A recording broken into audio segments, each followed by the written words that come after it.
করেন না আপনারা, আমার মেয়েটারে ছেড়ে দেন, আপনাকে পায়ে ধরি। কি ব্যাপার,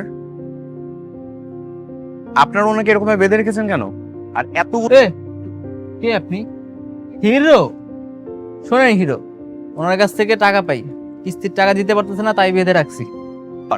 হিরো ভদ্র হবে, ঠিক আছে? গালি কিন্তু আমরাও দিতে পারি। কত টাকা পান ওনার কাছে? 30,000 টাকা। ওনারে তো বলছিলাম টাকা দিতে না পারলে ওনার মেয়েকে দিতে, পতিতালয়ে বিক্রি করলে ভালো টাকা পাওয়া যাবে। এখানে 50,000 টাকা আছে, নিজের টাকাটা বুঝে নিবি আর বাকিটা রেখে দিস। যা এখান থেকে। 50,000 টাকা দিয়ে করে কিনে নিলেন?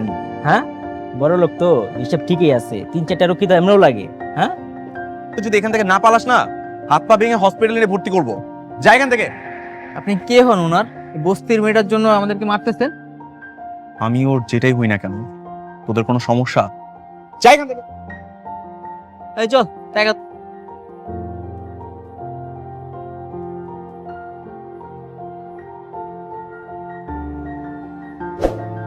আবার কি হয়েছে? আপনার মাল্লার কথা কইছিলেন, আমগো বিয়ের কথা জিগাইছিলেন? হ্যাঁ করেছি। কি কইলো আপনার মা? নিশ্চয়ই এতদিন পর আমার কথা শুনে খুশি হয়েছে, তাই না? আর আমি খুব ভালো করেই বুঝতে পারছি যে তুমি কথায় কথায় মিথ্যা বলার বানোয়াট কথা বলো। ফার্দার আর এভাবে করে আমাকে বিরক্ত করবা না। নাও গেট লস্ট। কিরে তুই হ্যাঁ মন মরা এখানে রসিদ কেন? কি হয়েছে? আচ্ছা মা, তুমি হ্যাঁ ঠিক চিনছো তো? হ্যাঁ মাও নাকি আমার চিনে না। কি কস? কিন্তু ওই তো তো করে বিয়ে করাইছিল। আমি জানি তা তো কইতে পারলাম না। রাবু তো খুব ভালো মনের মানুষ আসছিল, ওর স্বামী একটু অহংকারী, কিন্তু ও খুব ভালো। আমার মনে হয় কি মা, হ্যাঁ হ্যাঁ মায়ের জিগাই নাই, না জিগাই আমগুলো মিথ্যা কথা কইছে। আন্টি আসসালামু আলাইকুম। ওয়ালাইকুম আসসালাম। আমি তো কাজের লাগে আহি নাই। তাহলে আমার নাম রাইসা, আমি আপনার বান্ধবী সুরাইয়ার মেয়ে।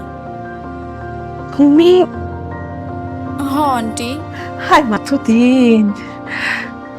তো মা কেমন আছে? ভালো আছে আন্টি।